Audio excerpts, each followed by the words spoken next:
যমুনা তীরা বনচারী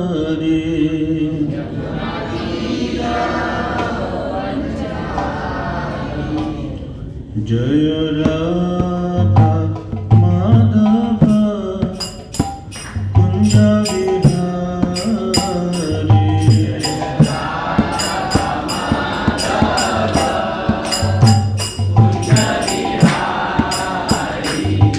জয় রাধা মাধব কুঞ্জ Bihari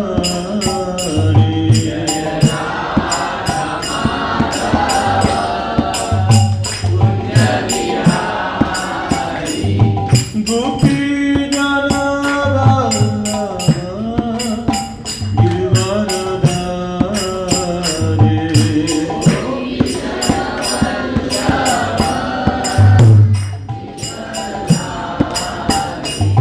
Gopi জনবল্লভ গিরিবরধারী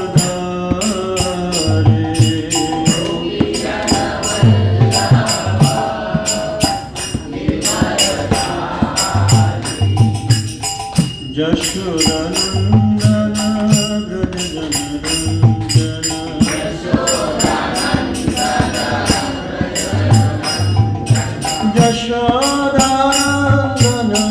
ব্রজজনরঞ্জন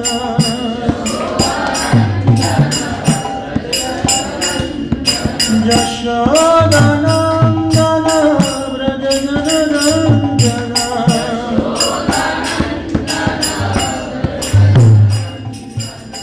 Jamuna তীরা বনচারী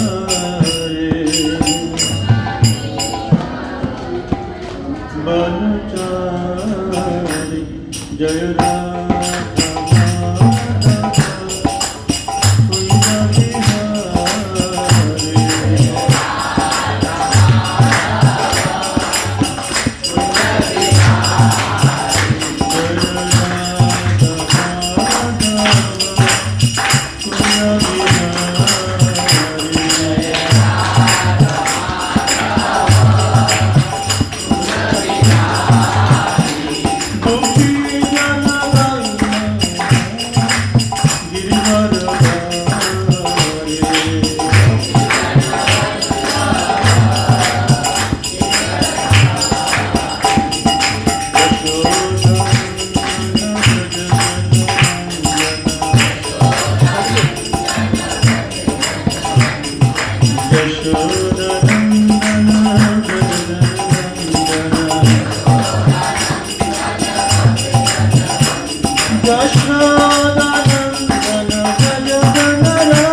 Bihari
Prabhupada Jaya Prabhupada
चक्षुर्मिलितं येन तस्मै श्रीगुरुवे नमः।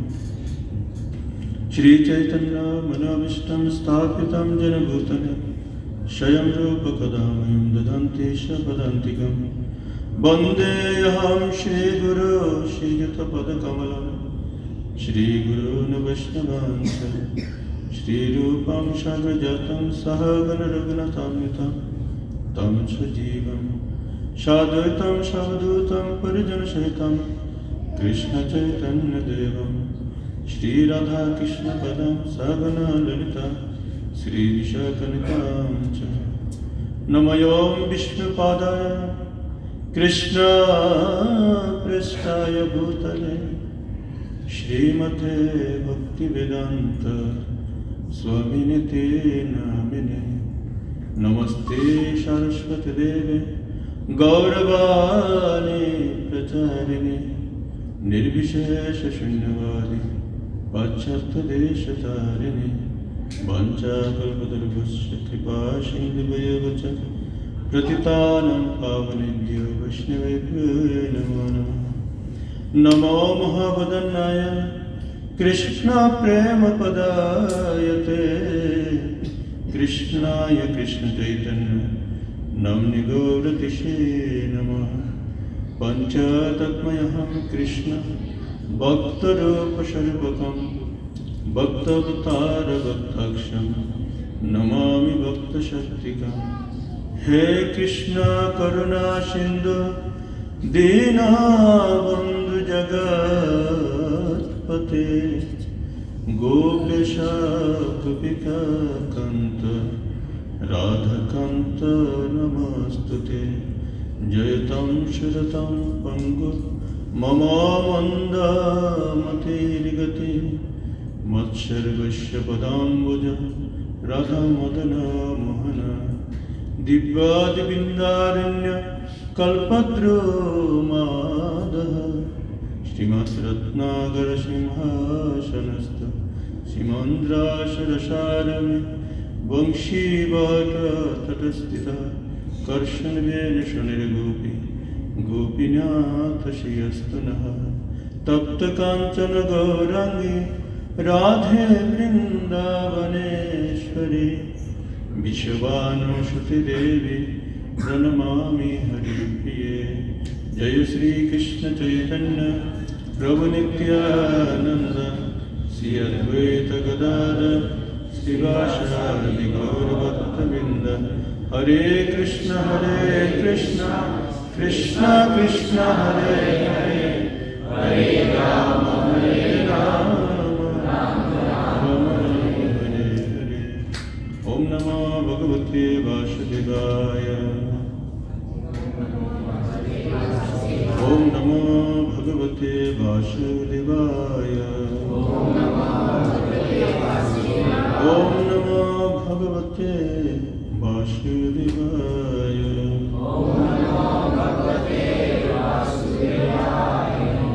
मुखं करोति वाचालं पंगुलंगायति गिरिं यत्कृपातमहं वन्दे परमानन्दमाधवं। श्रीगुरु दीनतारिणं श्रीचैतन्य परमेश्वर। हरे कृष्ण। सभी को बहुत बहुत धन्यवाद।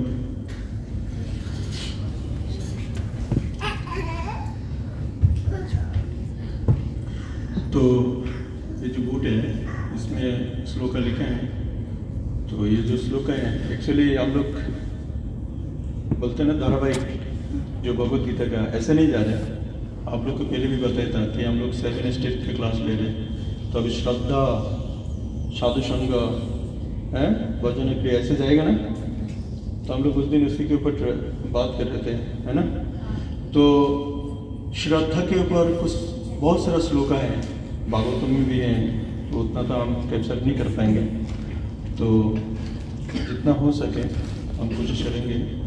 तो ये जो श्लोका है अश्रद्धा दानम है, तो ये कि हमें एक व्यक्ति को मंदिर आने के लिए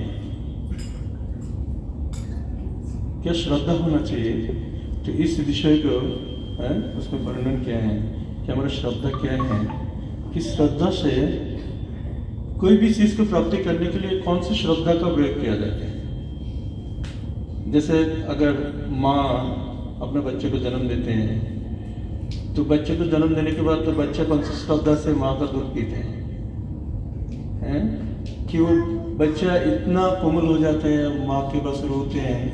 जब उसको प्यास लगते हैं, ऐसे लगते कि जैसे बोलते हैं ना कि वो और कुछ नहीं जानते हैं। जब बच्चा भूख लगते हैं तो उसको और वो नटखट, उस टाइम नटखट दिखा जाते क्या, नहीं देखते हैं ना। तो ये किसका, बच्चे का श्रद्धा है। तो उसी श्रद्धा के आधार पर तो माँ दूर मर के जाते हैं, तो उस बच्चे को अपना सीना में लगाते हैं और अपना स्थान के दूध पिलाते हैं। तो इससे तो ये श्लोक हम लोग देखेंगे। तो आप लोग ब्लैक ये जो बूट है उसमें से पढ़ सकते हैं, ठीक है।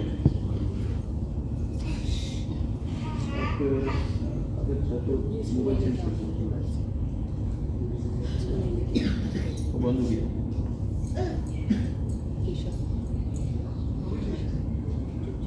चल रहे हो, चल रहे चल रहे चल।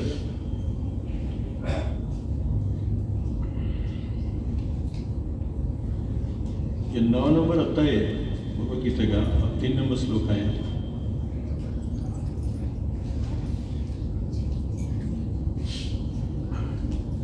तो आज कितना लोग जो एकदम नया आज क्लास में आए, बिल्कुल जाए काफ़ी लोग। तो लास्ट क्लास में पुराना कुछ था, चेंज होकर अभी नया लोग आया है। तो हम सभी के लिए एक बार हरे कृष्ण महामंत्र बोलेंगे। हरे कृष्ण कृष्ण कृष्ण हरे राम राम हरे हरे। तो मैं एक बात कहने जा रहा हूँ कि ये जो क्लास है ये बहुत ही इम्पोर्टेंट है। जैसे लोग भगवद गीता से क्लास शुरू करते हैं, ये भगवद गीता से क्लास शुरू नहीं हुआ, ठीक है।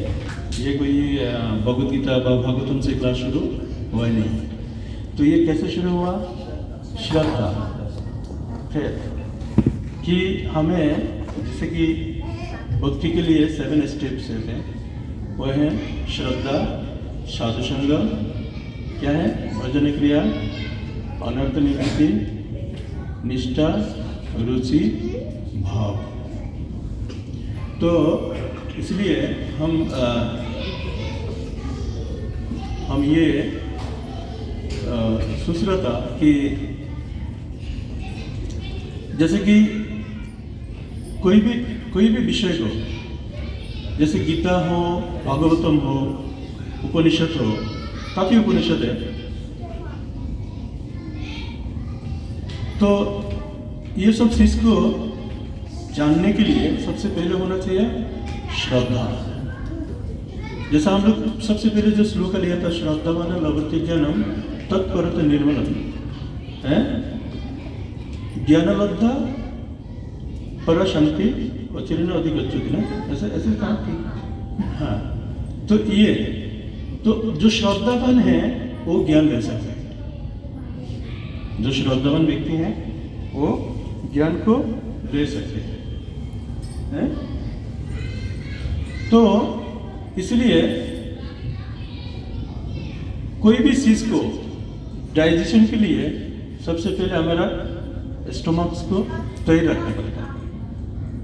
अगर समझो आप पूरा भरा पेट है, हमारे साथ एक डॉक्टर है आनंद, डॉक्टर आनंद, ये बहुत सारा उन्होंने मतलब एकदम आयुर्वेद लेके अपना जो इंग्लिश मेडिसिन हो, जो वैदिक मेडिसिन है, सबका पढ़ाई करके आए हैं प्रभु जी। तो हमारे बीच में ये हमें मतलब अपना शुभ भरा है, इसके लिए प्रभु जी को धन्यवाद। हरे कृष्णा। प्रभु जी अमेरिका से पढ़ाई करके आए हैं, तो प्रभु जी को ज़्यादा मालूम है इस विषय को, तो डाइजेशन का। तो उसी तरह जब भगवत गीता और भागवतम का श्लोक अगर आपको दिया जाए, तो आपको अगर शुरू में दिया जाए तो आपको पता नहीं चलेगा, है ना। जैसे बच्चे को सलन सिखाते हैं ना, माँ ऐसे पकड़ते हैं तो बच्चे गिर जाते हैं। बच्चे क्या होता है, गिर जाते हैं, फिर बच्चे उठने की कोशिश करते हैं, फिर गिर जाते हैं, फिर हामागरी देते हैं। तो ऐसे करते करते बच्चा एक दिन चलना सीखते हैं। बच्चा एक दिन क्या सीखते हैं, चलने को सीखते हैं। तो इसी तरह ये हमें जो 7 स्टेज है वो हमें चलने की सिखाता है। श्रद्धा हमें साधु संगति कराते हैं, साधु का संगति कराते हैं, ठीक है। तो इसको लेकर ना पीछे बैठो, हाँ इसको, हाँ ऐसे को लेकर पीछे बैठो। आप दोनों को 2 साइड कर दो, तुम इधर बैठो, तुम उधर बैठो।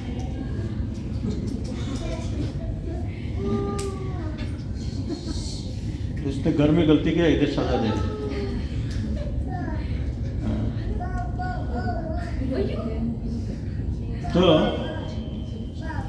तो क्या होता है, जैसे हम लोग जो भी हाई स्कूल में पढ़ा है, तो हाई स्कूल के पहले प्राइमरी स्कूल होता है। तो प्राइमरी स्कूल से पहले नर्सरी होता है, और नर्सरी से पहले भी एक प्ले होते हैं जो घर में पढ़ाए जाते हैं, है ना। तो थोड़ा सा तैयारी करके तो बच्चा को किधर अपने टीचर के पास भेजते हैं। अगर बिना तैयारी में है, तो समझो बच्चे को कुछ सिखाया नहीं है, तो टीचर ज़्यादा कुछ रहेगा, बोलेगा तुम्हारे बच्चे को मैं शुरू से सिखा रहा है, इसको तो तुमने खाने भी नहीं सिखाया है, कुछ नहीं सिखाया, ऐसा ना। तो उसी तरह ये ज्ञान भी ऐसा होता है, आध्यात्मिक ज्ञान, कि हमें एकदम प्ले से लेकर हमें सीखना चाहिए, ठीक है। तो हमने लास्ट जो क्लास है, कितना लोग अटेंड किया था, तो उसमें से आपको क्या शिक्षा मिला था, क्या टॉपिक था, है?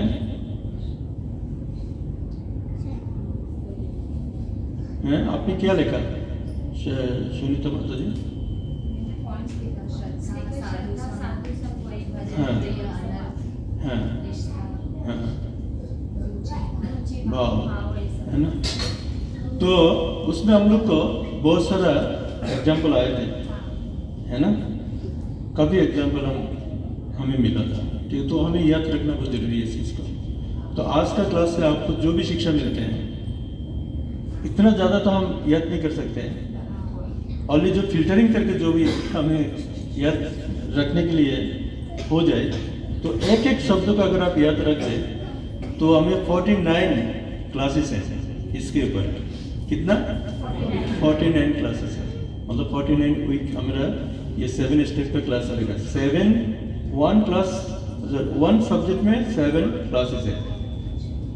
श्रद्धा में 7, अभी 4 कितना 4 ना 5 क्लास है, चौथा क्लास है, तो और भी 3 क्लास है इसके ऊपर, ठीक है ना। एक चलेगा, एक में 7 हफ्ता, ठीक है। तो आज का टॉपिक भी बहुत सुंदर है, पता नहीं मैं कितना आप लोग को ये कर पाऊंगा, ठीक है।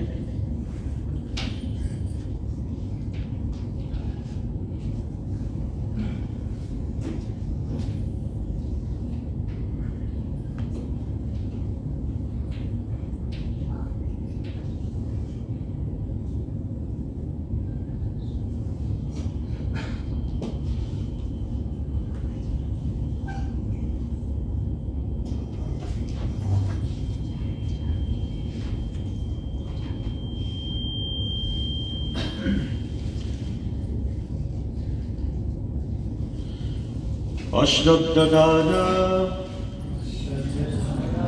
पुरुषः धर्मस्य अश्व परन्तप अश्रद्धानः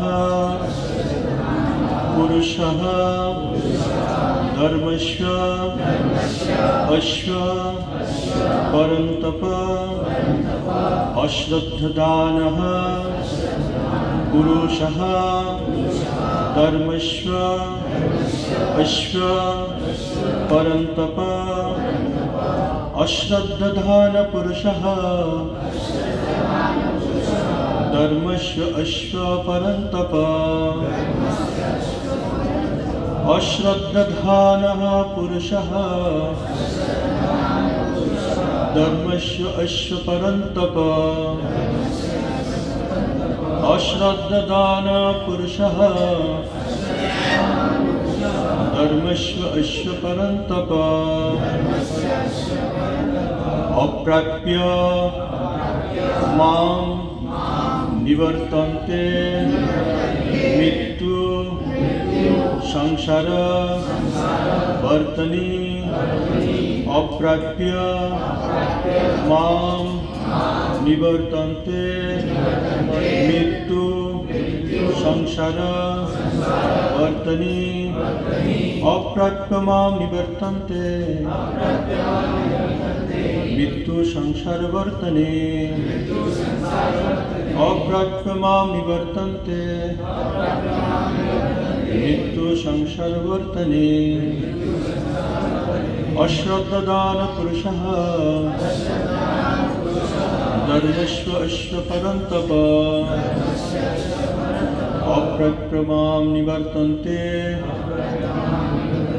मृत्यु संसार वर्तनी। पढ़िए अगर हम कोर्ट में हैं। अश्रद्धान पुरुषः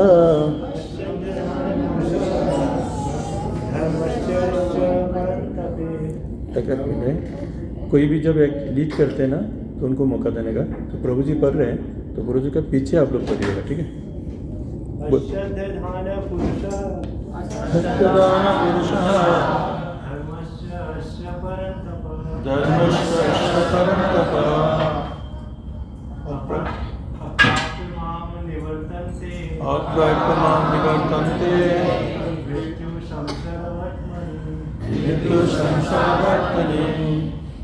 और कोई पढ़िए।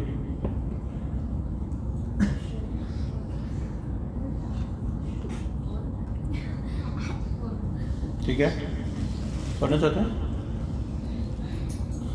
अश्रद्धान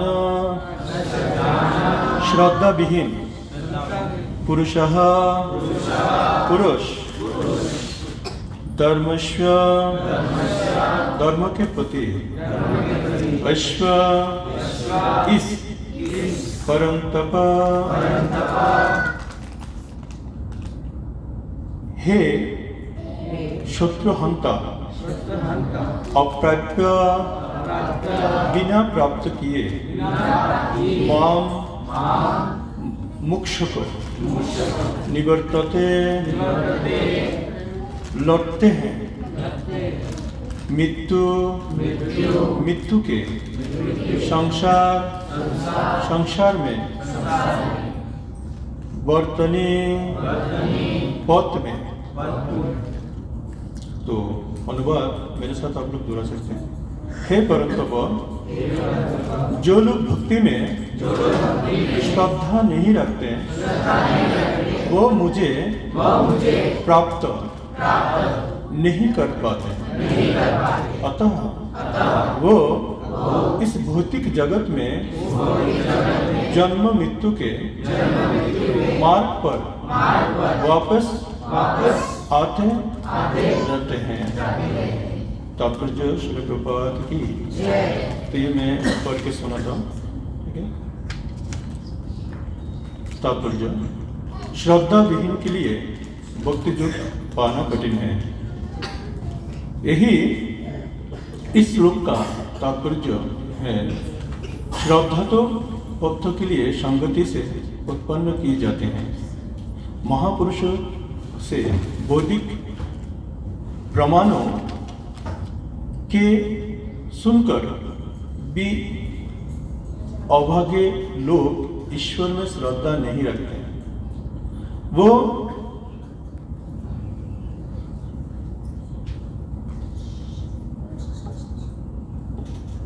चिचकते रहते हैं और भगवत भक्ति में धीर नहीं रहते हैं। इस प्रकार कृष्ण भवनामृत की प्रगति में श्रद्धा मुख्य है। चैतन्य चरितामृत में कहा जाता है कि श्रद्धा तो यह पूर्ण विश्वास है कि परमेश्वर श्री कृष्ण की ही सेवा द्वारा सारी सिद्धि प्राप्त की जा सकती है। यही वास्तविक श्रद्धा है। श्रीमद् भागवतम 4 स्कंद 32 नंबर अध्याय और 14 नंबर श्लोक में कहा जाते हैं, वृक्ष की जड़ की खींचने से उसकी डालें, टहनियां तथा पत्तियां तुष्ट होती हैं और आमाशय को भोजन प्रदान करने से शरीर को सारी इंद्रिय तृप्त होती हैं। इसी तरह भगवान की दिव्य सेवा करने से सारी देवता तथा अन्य समस्त जीव स्वतः प्रसन्न होती है। अतः गीता पढ़ने के बाद मनुष्य को चाहिए कि वो गीता के इस निष्कर्ष को प्राप्त हो। मनुष्य को अन्य सारे कार्य छोड़कर भगवान कृष्ण की सेवा करनी चाहिए। यदि वो इस जीवन दर्शन से विशेष हो जाते हैं तो यही श्रद्धा है। इस श्रद्धा का विकास कृष्ण भावना अमृत की विधि है। कृष्ण भावना भावित व्यक्तियों के 3 कुटियां हैं। तीसरी कुटी में वो लोग आते हैं जो श्रद्धा विहीन है। यदि ऐसे लोग ऊपर भक्ति में लगे भी रहते तो भी उन्हें सिद्धि अवस्था प्राप्त नहीं हो पाती। संभावना यही है कि वो लोग कुछ काल के बाद नीचे गिर जाए। वो भले ही भक्ति में लगे रहे किंतु पूर्ण विश्वास तथा श्रद्धा के अभाव में कृष्ण भावना अमृत में उनका लगा रह पाना कठिन है।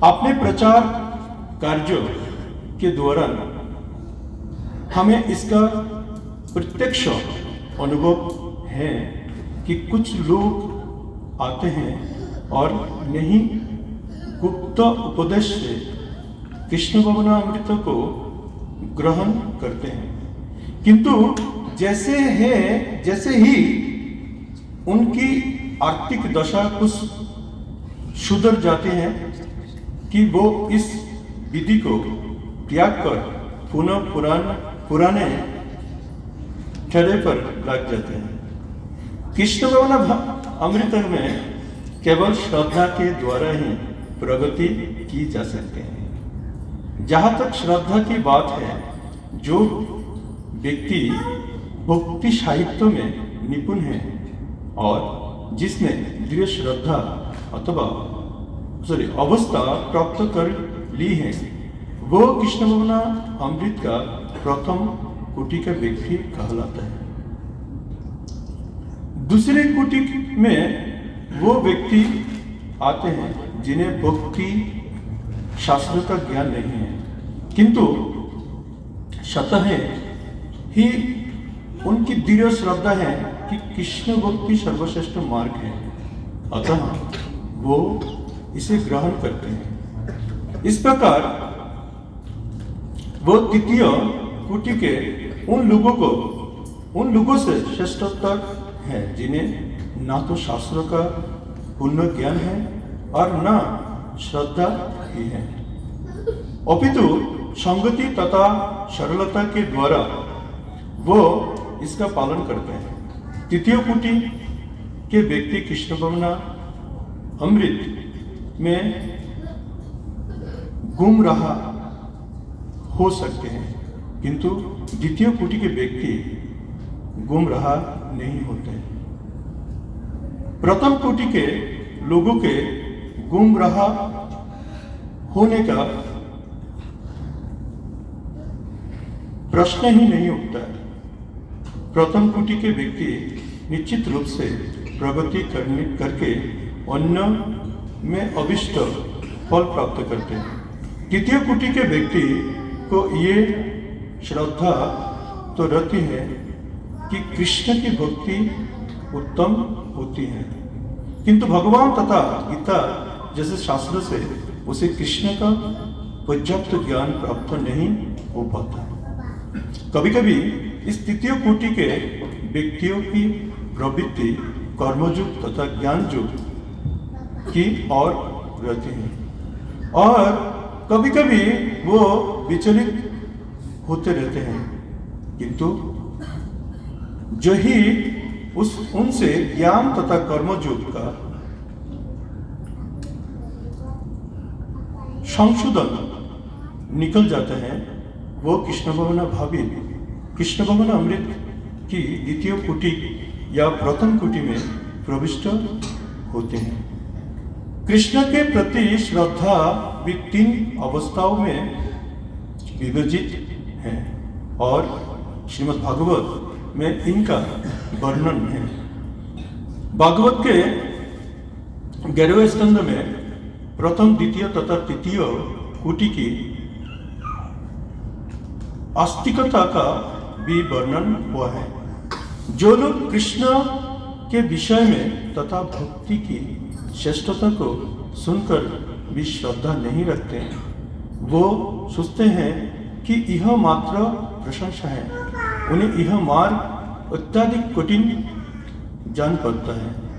भले ही वो ऊपर से भक्ति में रत क्यों ना हो, उन्हें सिद्धि प्राप्त होने की बहुत कम आशा है।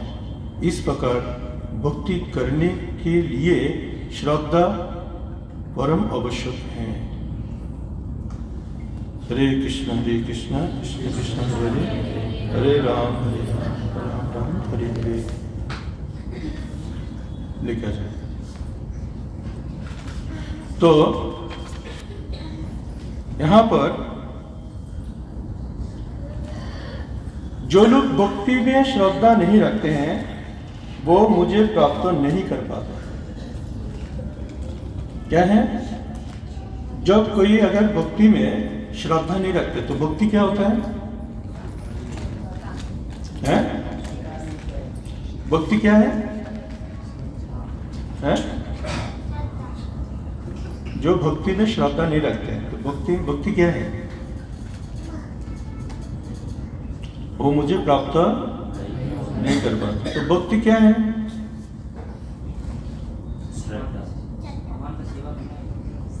भगवान का सेवा करना भक्ति है। श्रद्धा लगन के साथ। हाँ, यहाँ पर कह रहे जो भक्ति में श्रद्धा नहीं रखते। भक्ति में श्रद्धा, तो भक्ति क्या है? समझो कोई महात्मा आपको ज्ञान दे रहे हैं, क्या ज्ञान दे रहे हैं? भक्ति का ज्ञान दे रहे हैं। तो जब आप उस महात्मा का श्रद्धा नहीं करते हो तो उस चीज को आपको प्राप्ति नहीं हो सकती। इसको कहने का मतलब जो भक्ति में श्रद्धा। जैसे लोग मंदिर आते हैं तो मंदिर आने के बाद भगवान को पात्र जैसे दिखते हैं, ये कौन सा पात्र का मुक्ति है? तो वो भगवान से कुछ प्राप्ति नहीं कर सकते। भगवान पात्र नहीं होता है, वो भगवान का स्वरूप होता है। विग्रह कहा जाते हैं जो पंचरत्न विधि, जो नारद पंचरत्न विधि, जो नारद मुनि ने जो पंचरत्न विधि बताए हैं, तो उसमें कहा जाता है कि कलियुग में जो विग्रह है वो स्वयं भगवान है। जो विग्रह है तो विग्रह स्वयं भगवान है। जो पुस्तक है, जो भगवत गीता है, भागवत में, वो विग्रह है। और जो हम बोलते हैं जो भगवान का नाम है वो वाक स्वरूप भगवान है, शब्द स्वरूप भगवान है कलियुग में। तो इसलिए अगर आपको इस चीज को अगर कोई बताए तो इसके प्रति आपको श्रद्धा नहीं है तो उसका जो मिठास है, उसका जो फल है, वो आप कभी प्राप्त नहीं कर सकते। जैसे हम उस दिन एक उदाहरण दिया था, सुनने का प्रणाली क्या होता है, गोकर्ण और धुंधुकारी का उदाहरण दिए थे ना, बताए थे क्या? नहीं बताया? तो सुनो। तो भागवतम में एक ऐसे कथा आता है कि एक आत्मवान करके एक ब्राह्मण थे। तो आत्मवान ब्राह्मण, तो उनके पास कोई संतान नहीं था, कोई पुत्र नहीं था। है उनके पास कुछ धन था और उनका पत्नी के नाम दुंदुभी था। दुंदुभी, क्या नाम था? दुंदुभी। तो दुंदुभी और आत्मवान, उनके पास सब कुछ रहते हुए भी शून्यता उनको लगते थे कि मेरे पास संतान नहीं है। जैसे कोई माँ को जब कोई भी लड़की को जब शादी होता है ना, तो उनको एक ही चीज प्राप्ति करने के रहते कि मुझे एक संतान चाहिए, है ना। तो आत्मवान को अभी क्या हुआ, काफी साल हो गया तो उनको कोई संतान नहीं है, तो दुखी होते हैं। तो उन्होंने एक ऋषि के पास गया। तो ऋषि के पास जाके उन्होंने अपना जो वेदना है, जो दुख है, उन्होंने बताया कि मेरे पास कोई संतान नहीं है, तो मैं कैसे संतान प्राप्ति कर पाए। तो ऋषि ने उनको एक केला दिया, केला। उन्होंने एक केला उनको हाथ में दिया। तो बोलते जाइए, ये आप रखिए, ये आप जाके अपने पत्नी को खिलाइए और ये खिलाने से आपको पत्नी को पुत्र प्राप्ति होगा। तो जब उन्होंने आत्मवान को ये केला दिया तो वो घर में आया, तो पत्नी को उन्होंने ये केला दिया। तो उन्होंने बोला कि ऋषि ने बोला ये आप श्रद्धा सहित इसको ग्रहण करो। तो दुंदुभी वो थोड़ा मॉडल टाइप थी। जैसे स्त्रियाँ कभी कभी बोलते हैं ना, बुढ़े होने के बाद भी उनको थोड़ा मॉडल रह जाते हैं। तो दुंदुभी बुढ़े हो गए, पूरा उनका 80 साल उम्र हो गया, एकदम पूरा बुढ़ी हो गया।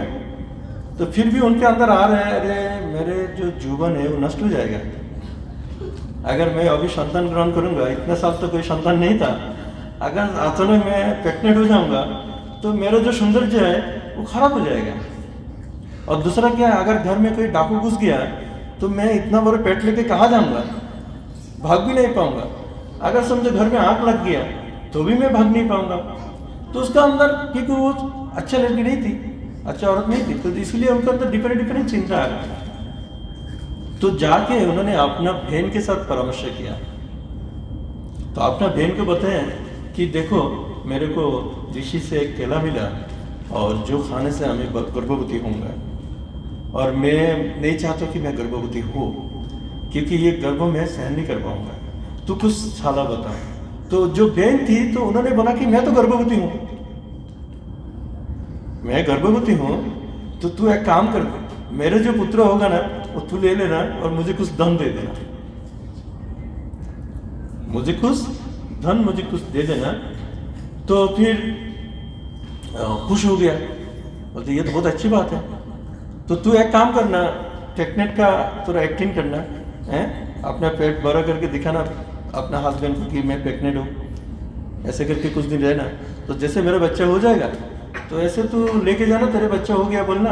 और ये केला जो है ना, तू अपना गाय को खिला देना, परीक्षा करके द्वार पर कि ये केला सच्चा है कि नहीं, कि ऋषि का वर सच्चा है कि नहीं, वो देखने के लिए। तो अभी जो दुंदुभी की जो बहन थी, उनके कथा का अनुसार उन्होंने घर में आया और आके प्रेग्नेंट का अवस्था शुरू कर दिया, काफरा लेवल लगाने लगा, और जो केला था वो अपना गाय को उन्होंने खिला दिया। तो अभी उनका बहन को हो गया लड़का, तो बहन को लड़का होने के पहले गाय का लड़का हो गया, तो गाय को पुत्र हुआ एकदम हुबहू एक मनुष्य के द्वारा, पूरा मनुष्य गाय को ऐसे ही पुत्र हुआ, और ओनली उनका जो कान था गाय की तरह हुआ, इसलिए उनका नाम हुआ गोकर्ण। इसलिए क्या पड़ा, उनका नाम पड़ा गोकर्ण। तो वहां पर उनका बहन का भी लड़का हुआ, तो जाके उन्होंने उस लड़का को लेके आ गए, और लड़का को लेके आके तो उनको नाम रखा दुंदुकारी। नाम भी ऐसे भयंकर है, क्या रखे, दुंदुकारी। तो दुंदुकारी क्योंकि दुंदुभी का पुत्र दुंदुकारी है। तो यहाँ पर जो गाय का जो पुत्र हुआ वो धार्मिक बना, वो हमेशा ऋषि, क्योंकि वो ऋषि का वर है ना, तो हमेशा ऋषि से ज्ञान प्राप्ति करता था, हैं, और वहाँ पर जाके ज्ञान प्राप्ति करता था। ऐसे करके करके वो पूरा एक महान महात्मा बन गया। और यहाँ पर जो दुंदुकारी थी, दुंदुभी थी, उनका जो पुत्र दुंदुकारी बना, तो वो क्या किया, अपना माँ बाप को मार दिया। अपना माँ बाप को मार के उसके पास जितना संपत्ति था वो लूटने लगा। क्या करने लगा, उसके पास जो संपत्ति था वो लूटने लगा। और उसने क्या किया, 5 स्त्री लेके रात दिन स्त्री संग करने लगा, और घर में जो धन था उससे उसका गुजरा हो रहा था। तो एक समय क्या हुआ, ये 500 स्त्री सोचने लगा, ये दुंदुकारी के पास तो पूरा खजाना खत्म होते जा रहा है, ये खत्म होने के बाद तो उसके पास कुछ नहीं रहेगा, चलो 500 मिलके परामर्श किया, चलो उसको जाकर मार डालते हैं। तो क्या किया, पूरा दरवाजा बंद करके आग लगा दिया, तो दुंदुकारी को जला दिया 500 स्त्री मिलकर। तो दुंदुकारी क्या हुआ, आत्मघाती हो गया, प्रेतात्मा बन गया। तो प्रेतात्मा जब बन गया तो आके जो गोकर्ण था, जो महात्मा उसके भाई है ना, तो आके उसके पास बोलता था कि भाई तू मुझे रक्षा कर। लेकिन दुंदुकारी जब मर गया था, जब उनको ऐसे मृत्यु हुआ, तो गोकर्ण जाके तीर्थ भ्रमण किया, इसके लिए तीर्थ परिक्रमा किया, किसके लिए, भाई के लिए, भाई के उद्धार के लिए। लेकिन तीर्थ परिक्रमा करने के बाद भी तो उनको भाई का उद्धार हुआ नहीं। तो अभी क्या हुआ, तो गोकर्ण के पास आके जब दुंदुकारी बोलने लगा, तो दुंदुकारी सूचना में पड़ गया कि मैं इसके लिए तीर्थ भ्रमण किया और सब तीर्थों में मैं उसके लिए प्रार्थना किया, लेकिन कुछ हुआ नहीं है। तो उन्हें सूर्यदेव के पास प्रार्थना किया कि मैं क्या करूं, इसके लिए मैं क्या कर सकता हूं। तो उन्होंने बहुत सारे ऋषियों से भी परामर्श लिया। बोलता आप तो महान है, आप क्यों हमसे परामर्श ले रहे हैं, आप एक काम करो, सूर्यदेव से परामर्श लो। तो सूर्यदेव से उन्होंने परामर्श लिया। तो सूर्यदेव ने कहा, तो उन्होंने क्या कहा कि आप तो खुद भागवतम है, आप खुद क्या है, भागवत वक्ता है, तो आप क्यों ना भागवतम का आयोजन करते हैं, उनको भागवतम सुनाओ। तो फिर गोकर्ण ने आके सभी गांव वाली को उन्होंने बोला, आप लोग भागवतम का आयोजन करिए, मैं यहाँ पर भागवतम कथा बोलेंगे, मैं अपना भाई दुंदुकारी को उद्धार करना चाहता हूँ। तो उन्होंने ऐसे एक बेम्बू लिया जिसमें 7 घाट था। बेम्बू में घाट होता ना, एक ऐसे बड़े ये होते हैं ना, इसको क्या बोलते हैं, घाट बोलते हैं ना। तो ऐसे 7 घाट वाला एक बेम्बू लिया, तो वो सामने ऐसे रखा। तो जैसे उन्होंने भागवतम कथा शुरू किया, तो 7 घाट में हर दिन में एक घाट पाटने जाते हैं। जब 7 days अप हुआ तो विष्णुदूत आके एकदम पूरा उनके लिए पूरे विमान आते हैं, विष्णु विमान, तो उसमें चढ़ा के विष्णु के एकदम जैसे उनको रूप प्राप्ति होते हैं और पूरा विष्णुदूत उनको लेके भगवत धाम में चले जाते हैं। तो सभी लोग जब भगवत धाम चले जाते हैं, सॉरी धुंधुकारी जब भगवत धाम चले जाते हैं तो गांव वाले के पास एक प्रश्न आता है, अरे धुंधुकारी इतना पापी हो क्या है, वो भगवत धाम चले गया तो हमारे क्या प्रगति होगा, हमने तो भी भागवतम सुना है, हमें क्यों लेके नहीं गया। तो गोकर्ण बोल रहे देखो वो दुखी थे, वो क्या था, वो दुखी थे क्योंकि वो प्रेतात्मा बन गए। तो प्रेतात्मा में जो शरीर है, जब लोग कर्म करने के टाइम नहीं समझते बुरा करने जब उसको साजा मिलते हैं ना तब समझ में आता है कि मैंने कर्म क्यों किया ऐसे। तो धुंधुकारी भी जब मृत्यु हुआ तो उसको उद्धार नहीं हो रहा, तो उसको बोलते हैं ना सूक्ष्म शरीर में जो जमदूत है सूक्ष्म शरीर बना के तो उनको तकलीफ देते हैं, उनको जो उन्होंने जो कर्म किया है उसी कर्म का फल उनको प्राप्ति होता है ना। तो दुख वो सहन नहीं कर पा रहा था, तो फिर वो गोकर्ण के पास आके बोल रहे कि मेरे को उद्धार करो।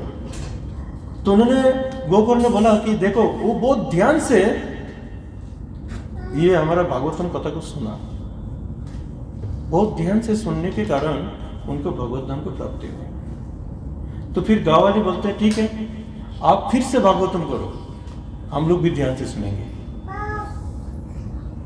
तो हम लोग भी भगवत धाम जाना चाहते हैं। तो गांव वाले ने फिर से भागवतम कथा का आयोजन किया और सभी लोग बहुत अच्छा से भागवतम कथा श्रवण किया, और श्रवण करने के बाद सभी लोग के लिए विष्णु लोक से ये विष्णुदूत आया, अलग अलग विमान लेके और सबको लेके चले गए। हरि बोल है, तो सबको लेके भगवत धाम चले गए। तो सुनने का तरीका होता है, जब कथा जब होते हैं ना तो हमें सुनने के ऊपर डिपेंड करते हैं कि आप भक्ति है कि आप जब कोई इसमें क्या कह रहे हैं, स्पष्ट रूप में कह रहे हैं ना कि जो लोग भक्ति में श्रद्धा नहीं रखते हैं वो मुझे प्राप्त नहीं कर पाते, वो मुझे प्राप्त नहीं कर पाते। तो इसीलिए भगवान जैसे भगवान के पास दो प्रकार का व्यक्ति भगवान को के पास होते हैं, एक तो भगवान को प्रिय होते हैं, एक भगवान के एनिमी मतलब अप्रिय होते हैं। तो अप्रिय व्यक्ति कौन होते हैं, जो रूल्स और रेगुलेशन को फॉलो नहीं करते हैं, जो नियम कानून को फॉलो नहीं करते हैं, तो वो भगवान के लिए अप्रिय व्यक्ति होते हैं। लेकिन जो रूल्स रेगुलेशन को फॉलो करते हैं, जो नियम कानून को फॉलो करते हैं, वो भगवान का सबसे प्रिय होता है। तो प्रिय बोलते हैं ना, वो भक्तों में प्रिय भक्त आते हैं, प्रिय अशी में भगवान क्या बोलते हैं, भक्त अशी प्रिय अशी में, तो वो मेरे भक्त हैं, वो मेरे प्रिय हैं। जो मेरे भक्त हैं वो मेरे प्रिय है, और मैं किसका प्रिय है, मेरे भक्त का प्रिय हूं। ठीक है, तो इसीलिए कभी भी जब हम इतना दूर से आए, बोले ना तीर्थयात्रा साधु संगे अंतरंग, जे तीर्थे साधु ना से तीर्थे नहीं जाए। मतलब तीर्थयात्रा का मतलब है साधु संग करना, साधु संगम, संगम्य। संगम्य शब्द का अर्थ है कि एकत्र होके भगवत कथा का आलोचना करना और एकत्र होके इस भगवत कथा का लाभ लेना है। तो संगम्य, फिर संगम्य के बाद आते दुर्गम्य, अति दुर्गम। अति दुर्गम क्यों है कि कल हम लोग बात कर रहे थे ना इस विषय में कि संगम तो हो गया, अभी समझो हमें कैसे भी भगवत कथा में आ गया। तो भगवत कथा में आने के बाद उस भगवत कथा में बैठ के श्रवण करना वो दुर्गम है हमारे लिए। क्यों दुर्गम है? कि हम घर की चिंता करते हैं। कोई अगर दूर से आया वो गाड़ी का चिंता करते हैं, जाने के लिए चिंता करते हैं, हैं? अगर उनके लिए भाई नीचे वेटिंग कर रहा है तो उनको माइंड वेटिंग में रहते हैं, भाई अरे कोई मेरे लिए चिंता कर रहा है, तो उसको प्राप्ति करना हमारे लिए दुर्गम है। इसका मतलब दुर्गम, कि कोई चीज को प्राप्ति करना कठिन। दुर्गम का मतलब क्या है? कठिन। परंतु भागवतम में क्या कहते हैं? मुकाम पर तिवाचलम पोंगुलंगा अति गिरी। अगर कोई मुकुंद के चरण में समर्पित हो जाते हैं, जो लोहा बोलते ना, जो चल नहीं पाते हैं, जो चल नहीं पाते हैं, वो व्यक्ति, गिरी का मतलब है पहाड़, वो पहाड़ तक चढ़ जाता है। किसका? जब कृपा तमहम बंदे, अगर कृपा हो तो किसका? मोकाम कुरुतिवाचलम पोंगुलंगा गिरी जत कृपा तमहम बंदे परमानंद माधवम माधवम, श्री चैतन्य परमेश्वर। अगर भगवान का कृपा हो तो लूला व्यक्ति भी क्या कर सकते हैं? पहाड़ पा सकते हैं, और बुबा व्यक्ति भी बोल सकते हैं।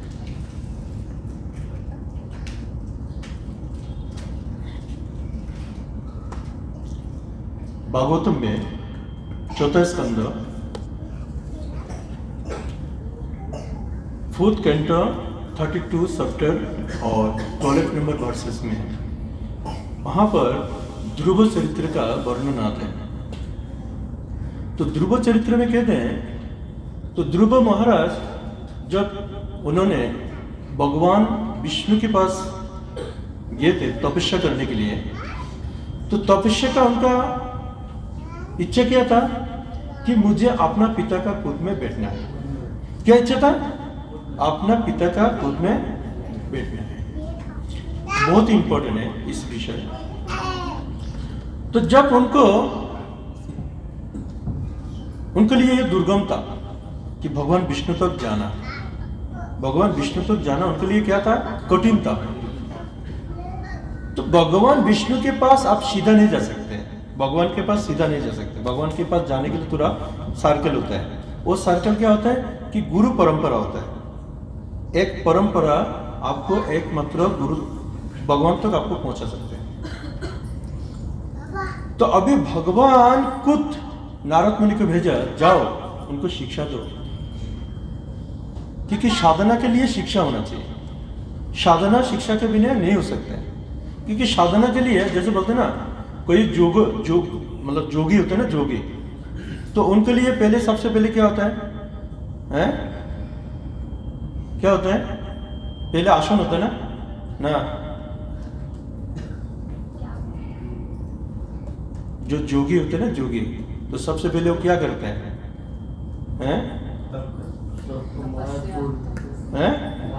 8 प्रकार का सिद्धियां होते हैं ना उनके लिए।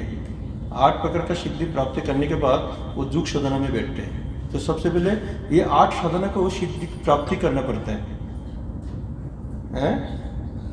जम, सबसे पहले क्या है? जम नियम आसन ध्यान धारणा। ठीक है? तो सबसे पहले क्या होना चाहिए? कि आपको संयम होना चाहिए, खुद के प्रति संयम होना चाहिए है? फिर अपना नियम पालन करना चाहिए। तो नियम और संयम के बाद आपको आसन धारण करना चाहिए। आसन धारण करने के बाद क्या करते हैं? ध्यान करते हैं। तो ध्यान करने से तो नहीं हो सकता, तो धारणा होना चाहिए, है ना? तो ऐसे पहले क्या होता है? उनको प्रैक्टिस करना पड़ता है। तो ऐसे प्रैक्टिस करके फिर आगे जाके वो क्या होता है? वो कितना साल नहीं है, कितना 1000 years वो जोगी ध्यान करते हैं। तो ये सब करने के लिए उनको कम से कम 5 साल लगते हैं, ये 8 सिद्धियां प्राप्ति करने के लिए। ठीक है? तो फिर जाके वो 1 लाख साल तक वो योग साधना में बैठे रहते हैं। तो उसमें क्या रहते हैं? उनके शरीर में नहीं रहते। उनके शरीर का क्या रहता है?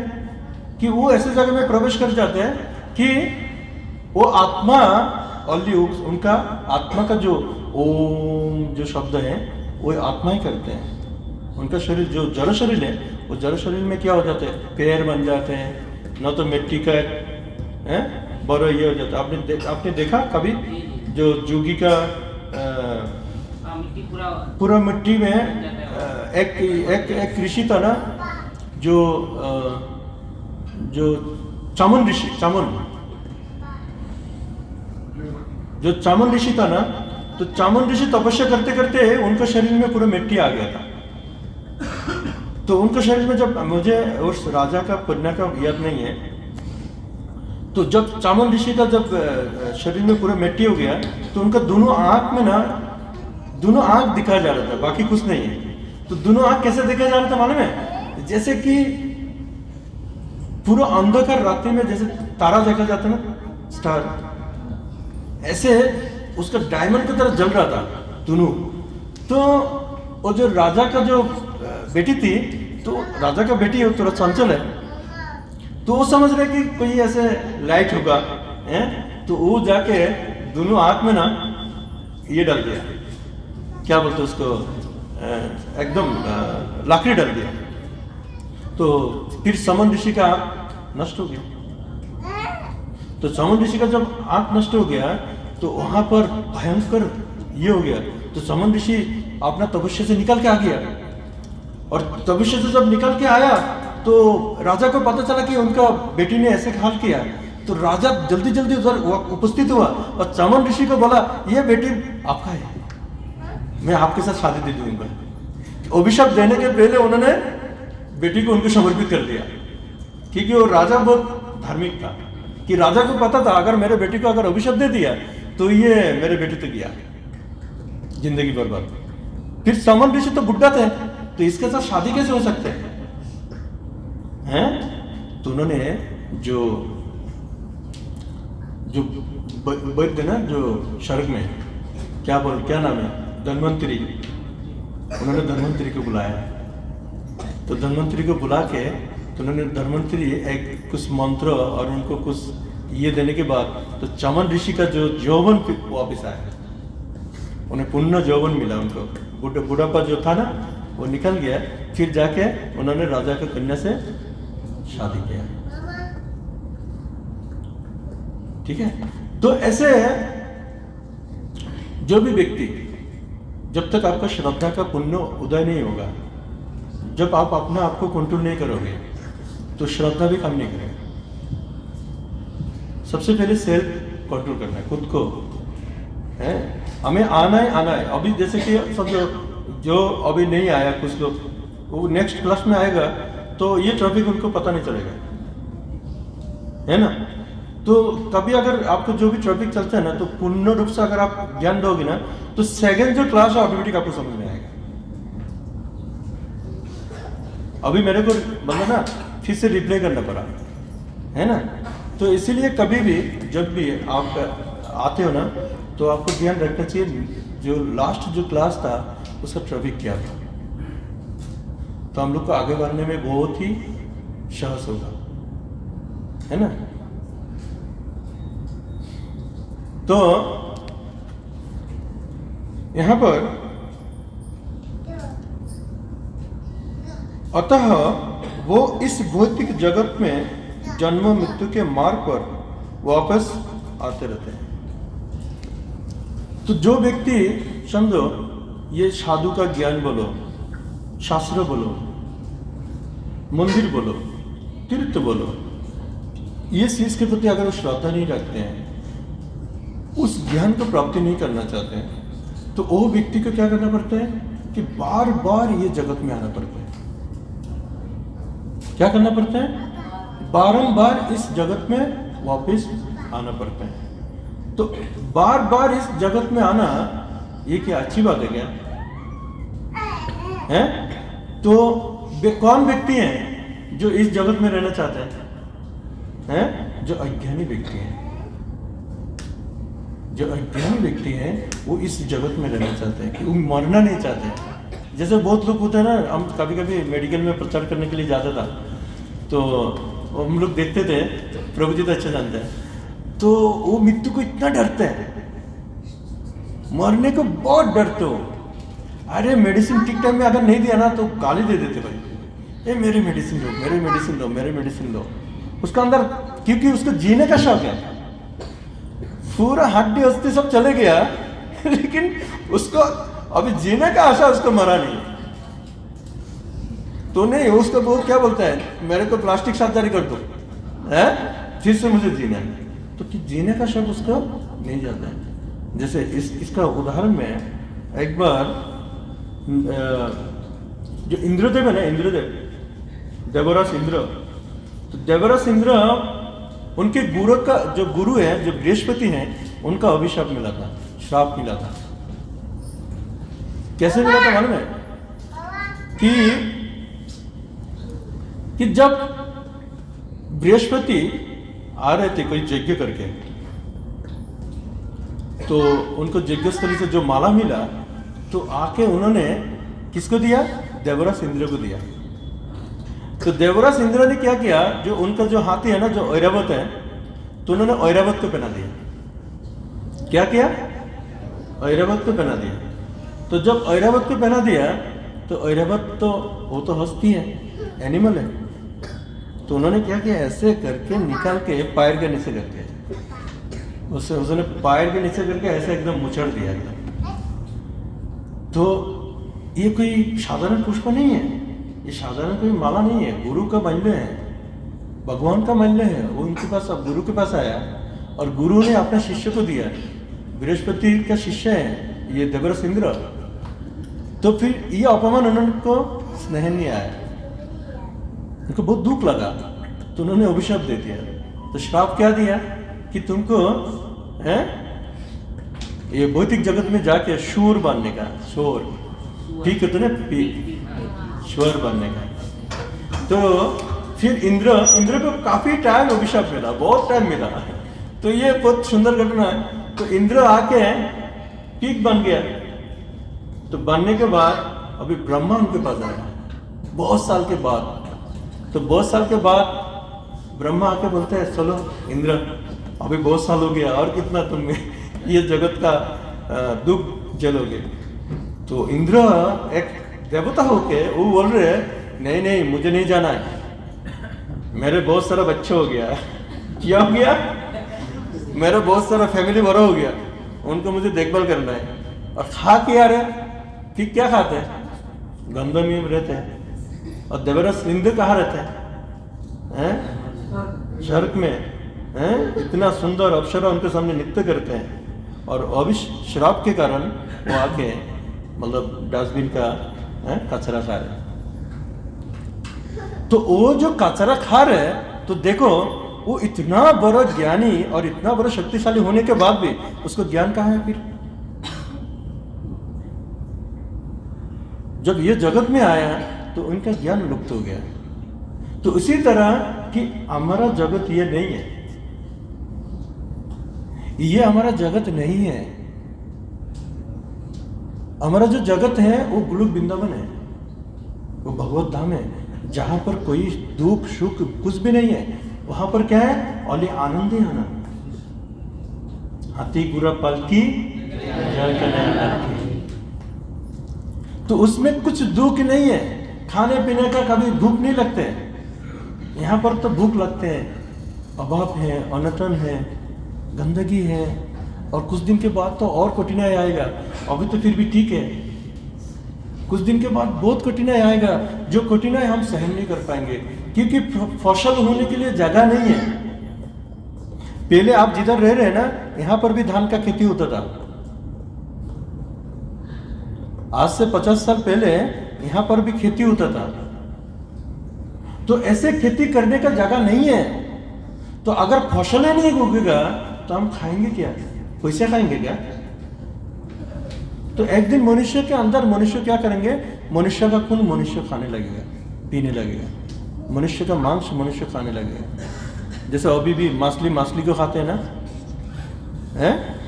तो ऐसे होते जाएगा। तो ऐसे दुख झेलने का क्या है? जगत में रह के बार बार जन्म लेना है? नहीं लेना है। अगर नहीं लेना है तो हमें श्रद्धा पूर्ण हमें ये भगवत गीता श्रवण करना है। अगर श्रद्धा पूर्ण से हम श्रवण करेंगे तो हमको इस जगत में रहने का कोई जरूरत नहीं है। क्यों? ध्रुव महाराज का चरित्र में ऐसी आता है कि ध्रुव महाराज जब उनको भगवान को विष्णु को प्राप्ति किया तो विष्णु उनका आशीर्वाद देने के बाद तो ध्रुव महाराज बोलते हैं मैं क्या ढूंढने के लिए आया और मुझे क्या मिला? मैं ढूंढने के लिए आया था कांच का ग्लास और मुझे हीरा मिल गया। तो उन्होंने जो मांगने के लिए गया वो भूल गया। क्यों? उनको पुण्य ज्ञान मिला। क्या मिला? पुण्य ज्ञान मिला। तो जब ध्रुव महाराज का तो अंतिम समय आया जब उनको भगवतम लेके जा रहे थे, तो भगवतम जब उनको विष्णु दूत जब उनको एकदम अच्छा विमान में बैठा के लेके जा रहे तो वो चलने लगा। तो चलते चलते उनको चिंता आया। क्या चिंता आया? अरे मेरी माँ के कारण आज मैंने यहाँ पर बैठा है। किसके कारण? माँ के कारण, क्योंकि माँ मेरा शिक्षा गुरु है। देखो कहा जाता है कि अंतिम समय में अगर आप जाने के टाइम भी अगर आप ये सब चिंता करते तो आप गिर जाओगे। लेकिन भगवत भक्त के लिए ऐसा नहीं है। भगवत भक्त कोई भी चिंता कर सकते हैं। इसका उदाहरण के दौरान भगवत भक्त चिंता कर सकते हैं। किसके लिए? नहीं, मेरे को पीछे वाला भक्त को भी लेके जाना है। तो यहां पर जब उन्होंने चिंता किया तो चिंता करने के बाद तो भगवान खुद बोलते हैं नहीं मैं तुम्हारा माँ को भी लेके जाऊंगा। तो पीछे से दूसरा विमान में बैठा के ध्रुव महाराज का माँ को भी सुनीति को भी लेके चले गए। तो इसलिए हमें ये साधु संघ में ये जो संगम है तो ये संगम को हमें दुर्गम होने नहीं देने का। कि दुर्गम ब्रह्म संहिता में ब्रह्मा क्या कहते हैं?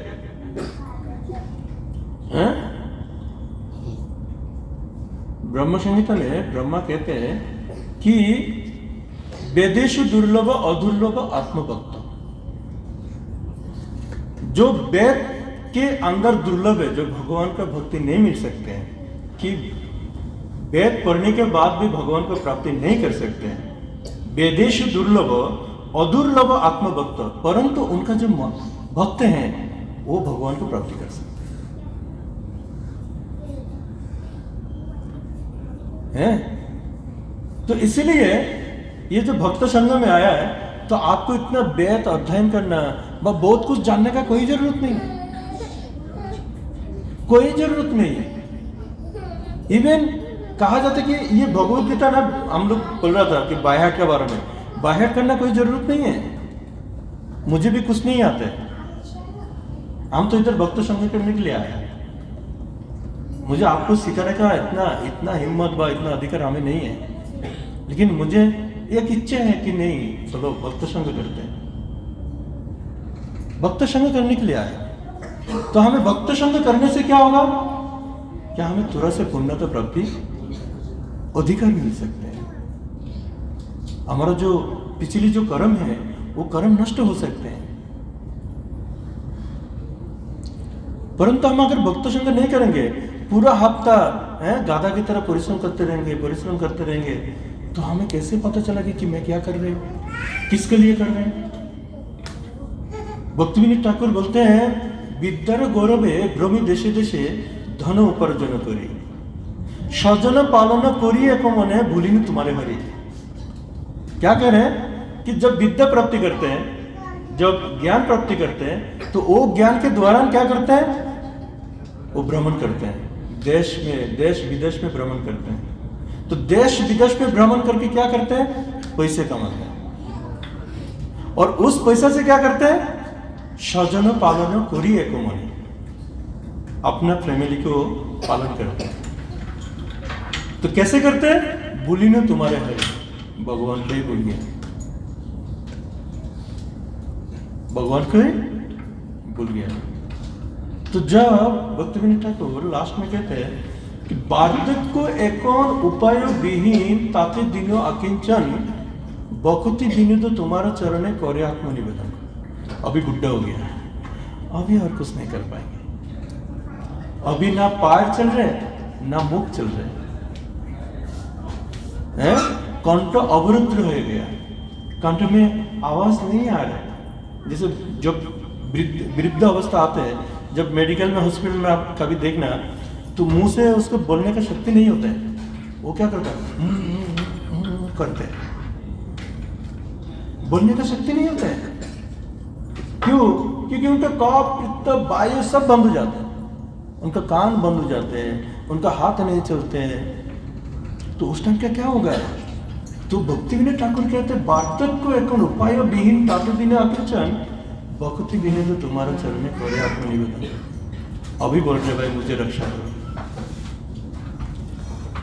तो इसलिए कवि कहते हैं कि एवे न बुझिले यशोदा सुत चरण में परिवे लाजे। जब आपको शरीर में शक्ति होते हैं तब आपको सेवा करने का, तब आप जब चल के आ सकते हैं तब चल के आने का ना। लेकिन जब आप चलने को नहीं होगा तो आप क्या करोगे? उस टाइम मुझे लेके जाओ। तो जो लेके जाने वाला होता है ना, एक दिन तो आपको पकड़ पकड़ के लेके आएगा, तो वो बोलेगा मुझे भी एंजॉय करना, तो नृत्य करना है। तो नृत्य करेगा कि वो उसको देखेगा, भाई वो क्या कर रहे क्या कर रहे हैं? नहीं देखेगा। क्यों नहीं देखेगा मालूम है? देखेगा अगर वो पहले से भक्ति करके आया, वो एकदम अंतिम समय में अगर किसी को उनको दुख मिला तो उनका सेवा करेगा, क्योंकि उसको लोभ है कि ये व्यक्ति को मैं सेवा करूंगा ना तो मुझे पूरी स्वीकृति मिल जाएगा। क्यों? क्योंकि भक्तों को सेवा करने से और कुछ नृत्य करना कोई जरूरत नहीं पड़ता है, और कुछ करना जरूरत नहीं पड़ता है, क्योंकि भक्त सेवा है परम सिद्धि, प्रेम रतिकार मूल। भक्त सेवा परम सिद्धि, प्रेम रतिकार मूल। प्रेम प्राप्ति करना तो भक्तों का सेवा करो, तो उसको ये मालूम पड़ेगा। लेकिन जो एकदम जनरल पर्सन है, वो हाफ टाइम अपना कर्म में व्यस्त रहते हैं, तो उसको तो कर्म रहता है ना, तो अभी बोलेगा जा जा तेरे संगति करके मेरे को क्या मिलेगा, तो उसके लेके कोई नहीं जाएगा। एक दिन 2 दिन के बाद हो सकते वो पैसे दे रहे, तो पैसे खत्म हो गया तो बोले भाई चेंज हो जाते हैं। लेकिन भगवत भक्त तो कभी पैसे नहीं मांगते, क्योंकि उसको मालूम है कि ना मुझे ये सेवा करने से ये प्राप्ति होगा। तो इसीलिए हमें ध्यान रखना है कि हमें श्रद्धा को और स्ट्रॉन्ग करना है।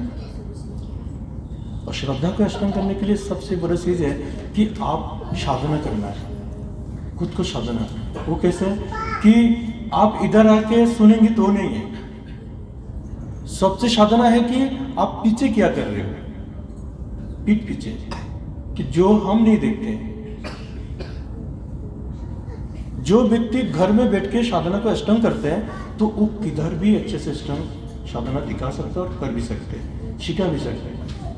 परंतु जो व्यक्ति घर में नहीं करते हैं उसको हादर सुना दो, वो फिर से वो जैसे तैसे हो जाए। तो हमें जैसे एक सुंदर एक कहानी बोल के मैं खत्म करता हूँ। एक माताएं थी, तो बहुत दिन से वो भागवतम कथा सुनने के लिए आते थे, एकदम पूरा बुढ़े हो गया। तो उनका बेटा को उन्होंने शादी कराया। सॉरी प्रभु, आपको बहुत लेट हो रहे हैं। तो बेटा को जब शादी कराया तो नया नया शादी होने के बाद वो जब भागवतम कथा सुनने के लिए जाते ना, तो अपना बहू को भी लेके जाते। तो ये तो पूरा कम से कम 10-15 साल भागवतम कथा सुन रहे हैं, इनका कोई परिवर्तन नहीं है, ठीक है। अभी बहू जब नया नया जाने लगा तो बहू 2 दिन के बाद तिलक करने लगा। 2 दिन हो गया तिलक कर रहे हैं, अरे 1 हफ्ता 2 हफ्ता हो गया कंटिन्यू ना लगा लिया। और 1-2 महीने हो गया बोलते मुझे नॉनवेज नहीं खाना, मुझे चाय नहीं पीना, मुझे और स्नान करने लगा, सुबह उठ के आरती करने लगा। तो जो सास थी वो तो परेशान हो गया, अरे वो क्या कर रही है, मैं तो 15 साल से ये भागवत कथा सुन रहे, लेकिन मेरे को भी परिवर्तन नहीं आया, इसका इतना परिवर्तन क्यों है? तो बहू को बुलाया, बोलते तू इतना कैसे परिवर्तन हो गया रे, हैं? और क्यों इतना परिवर्तन दिखा रहे? बोलते माँ, जो महात्मा बोलते हैं ना वो अपने जीवन में अपनाना चाहिए, और मैं अपनाना शुरू किया है। बोलते नहीं, मैं क्या करता मालूम है, जैसे भागवतम कथा सुनते हैं ना, तो सुनने के बाद जैसे उठता हूँ ना तो कपड़ा को ऐसे हिला देता हूँ और उधर ही सुन के आ जाता हूँ। भागवतम कथा को उधर ही सुन के आ जाता हूँ। तो इसलिए मैं अभी भी ऐसे हूँ। तो हमें किसका सुनना है? शास्त्री को सुनना है सास का सुनना है ना बहू का सुनना है? बहू का सुनना है। कि वो हर दिन जब भागवतम कथा में जाते हैं तो एक एक चीज को अपना जीवन में अपनाने के लिए कोशिश करते हैं। तिलक करना है, आसमन करना है। आसमन करना आते किसी को? आचमन करना 3 बार हम लोग बोलते हैं ना, ओम केशवाय नमो, ओम नारायण नमो, ओम माधवाय नमो, ओम नमो विष्णु नमो विष्णु नमो विष्णु। फिर मंत्र बोलना पड़ता है, तद विष्णु परम पदम सदपशंति सूर्य दिव्य आते हैं आपको? नहीं आते ना? तो सीखना चाहिए कि नहीं? तो सीखने के लिए क्या करना है? आना है ना? हैं? बहुत कुछ है, ठीक है? तो इसलिए हम एक एक करके आगे सीखेंगे। तो इसलिए हम डेली जो भी हम बात करते हैं ना, तो उसको थोड़ा ध्यान में रखने का। आज तो कुछ टॉपिक कुछ और था, लेकिन हम चेंज करके कुछ और टॉपिक बता दिया, ठीक है? तो आज का जो मेन शिक्षा है वो है कैसे श्रवण करना। तो किससे शिक्षा मिला? धुंधुकारी और गोकर्ण। इतने याद है ना कि वो भी भूल गया? याद रहेगा ना? Okay, thank you. तो किसी का कोई प्रश्न है? हाँ? हाँ, बोलिए ना। मेडिटेशन मीन्स माला करना, वो भी मेडिटेशन है। परंतु मेडिटेशन में 2 अर्थ हैं। जैसे बोलते हैं ना, आप अगर ओम कर रहे हैं तो ओम जब कर रहे हैं तो क्या कर रहे हैं, क्या चिंतन कर रहे हैं, उसके ऊपर डिपेंड करते हैं। अगर आप ओम कर रहे हैं, ओम, आप भगवान के स्वरूप को चिंता कर रहे हैं ना, तो इट्स गुड। बट आप भगवान का जो विग्रह का जो रूप अगर चिंतन नहीं कर पा रहे हैं, तो आप बोल रहे कि ओम तो निराकार है, ओम तो कुछ आकार नहीं देख रहे, तो फायदा नहीं है। क्षमा नष्ट, क्षमा या वही केवलम, नष्ट करना। उससे अच्छा है माला में जपा करना है, हरे कृष्ण कृष्ण कृष्ण हरे हरे, हरे राम राम राम हरे हरे। जपिते नाम प्रेम अंकुर होवे, साध्य साधन तत्व बुझिबे तबे। अगर आप जपा करते हो, जपा करते प्रेम अंकुर मतलब भक्ति का जो अंकुर बीज उत्पन्न होगा। तो बीज उत्पन्न होने से क्या होगा कि हमें क्या करना चाहिए, क्या नहीं करना चाहिए, साध्य और साधन कैसे प्राप्ति करना है, वो ऑटोमेटिक आपको आ जाएगा। ठीक है? किसी को कोई प्रश्न? ओके, तो हम लोग इधर ही विराम दें। शिल प्रभुपाद की जय, गौर भक्तवृंद की जय, भगवत गीता की जय, गीता को श्रीजन प्रेमानंदे। हरे कृष्ण।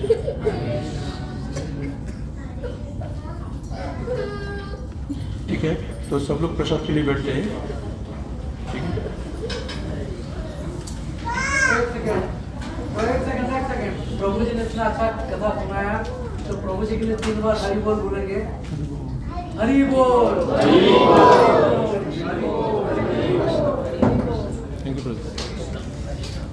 सब लोग महाप्रसाद मंत्र बोलिए। महाप्रसाद गोविंदे,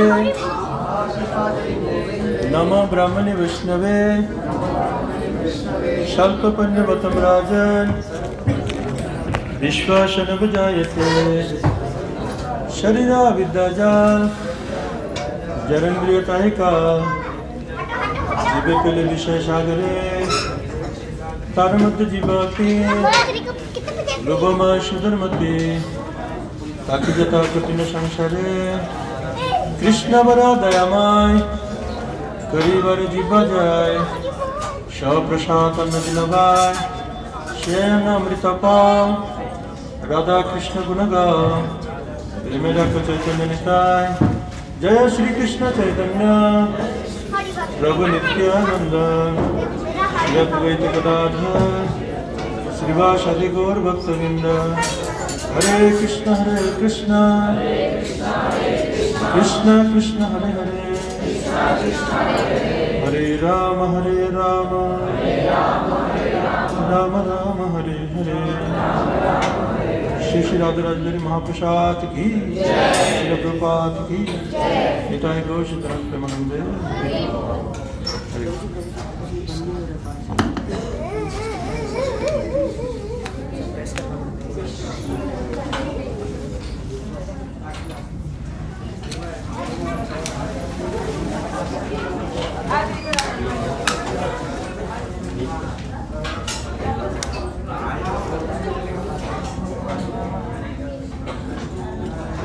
ये हटा दो ए देख पहले ये हटाओ ना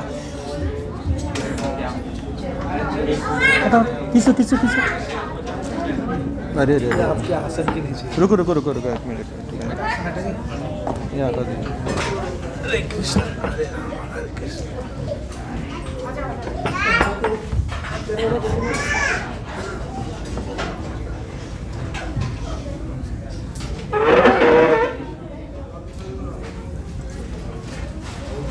इधर देखो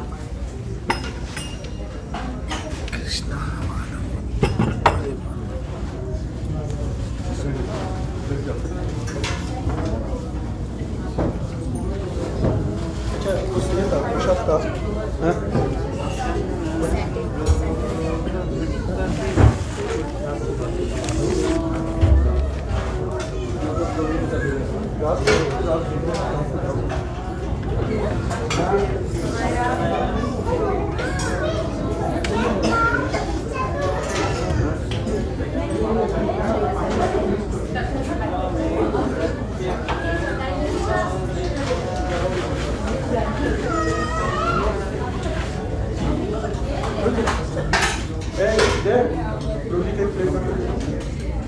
प्रभु जी आपके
ये बैठने के लिए वो लेके नहीं आया।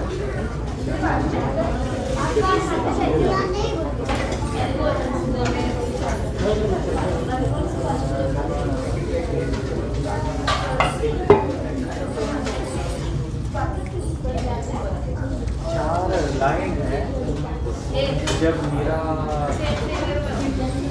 हरी मिली गाते हैं, बहुत बहुत सुंदर है।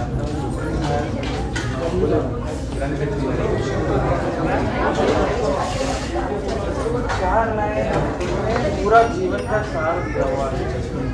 कहते हैं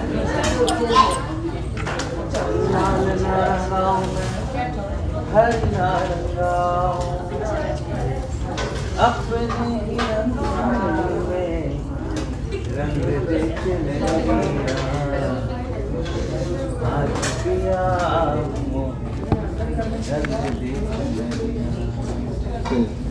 देखिए जल से बदला कौन है, कौन भूमि से भारी, कौन अगन से तेज है, कौन काजल से काली। कलर और उसका क्या सही उत्तर दिया है प्रभु जी। जल से पतला पतला पतला, जल से पतला ज्ञान है, पाप भूमि से भारी, क्रोध अगन से तेज है, और कलंक का जल से काली। मीरा के प्रभु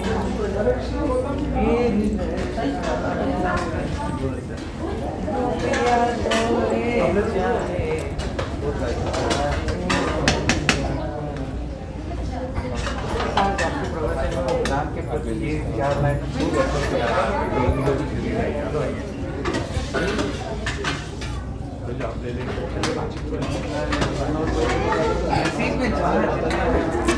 लेट होना है तो उसके पीछे तो होगा ना कि भाई यहाँ पे नहीं रुकना है, वरना जाना है तो धक्के खाने तो धक्के खाने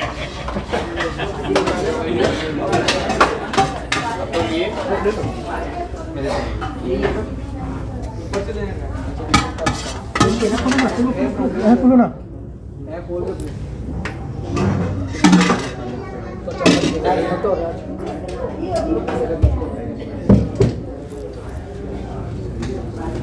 सेम सब्जी ना, चम्मच तो दो। सेम सेम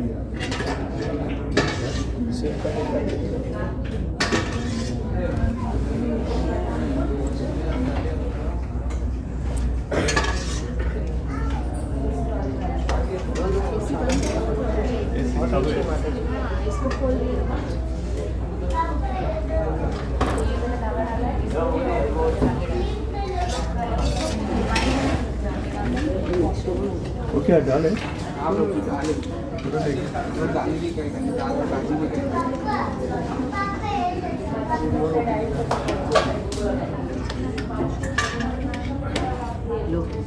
ऊपर से तो एकदम